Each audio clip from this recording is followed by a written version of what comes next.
Washington, Reuters, the Republican-controlled U.S. House of Representatives approved sweeping, debt-financed tax legislation on Tuesday, sending the bill to the Senate, where lawmakers were due to take up the package later in the evening. The biggest overhaul of the U.S. tax system in more than 30 years could be signed into law by President Donald Trump as soon as Wednesday, if both chambers of Congress approve it. With Treasury Secretary Stephen Mnuchin watching from the gallery, the House passed the bill by a vote of 227 to 203, overcoming united opposition from Democrats and 12 Republicans who voted against it. Passage was all but certain in the Republican-controlled Senate, as well. The plan includes steep tax cuts for corporations and wealthy taxpayers, as well as temporary tax cuts for some individuals and families. It repeals a section of the Obamacare health system and allows oil drilling in Alaska. Trademark S Arctic National Wildlife Refuge, just two of many narrow changes added to the bill to secure sufficient to win its passage. Middle-income households would see an average tax cut of $900 next year, while the wealthiest 1% of Americans would see an average cut of $51,000, according to the Nonpartisan Tax Policy Center, a think tank in Washington.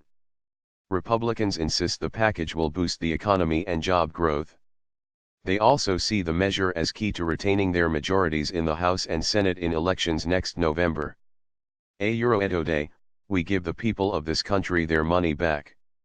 This is their money, after all, House Speaker Paul Ryan said shortly before the vote.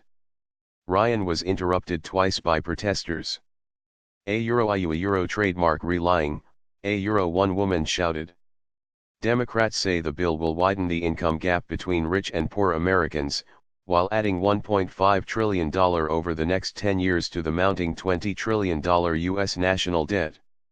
House Democratic leader Nancy Pelosi called the bill a Frankenstein monster riddled with carve-outs and loopholes that falls far short of the Republican promise of simplifying the tax code.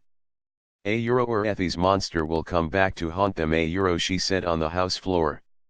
The plan includes a steep tax cut for businesses and temporary tax cuts for individuals. Middle-income households would see an average tax cut of $900 next year, while the wealthiest 1% would see an average cut of $51,000, according to the Nonpartisan Tax Policy Center.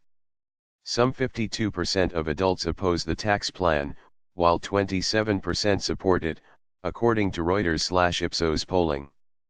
The end-of-year sprint represents a remarkable recovery of Republican fortunes since the middle of this year, when the party trademark S drive to dismantle former Democratic President Barack Obama trademark S Obamacare healthcare law crumbled in the Senate and prospects for a tax overhaul seemed doomed by party infighting. Republicans control the 100-seat Senate by only a 52 to 48 margin and can afford to lose support from no more than two party lawmakers.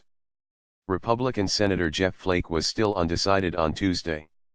Senator John McCain, who has brain cancer, was spending time with family in Arizona. Vice President Mike Pence took the precaution of rescheduling a trip to Egypt and Israel for January so he would be on hand this week in case his tie-breaking voting power is needed to ensure Senate passage of the bill.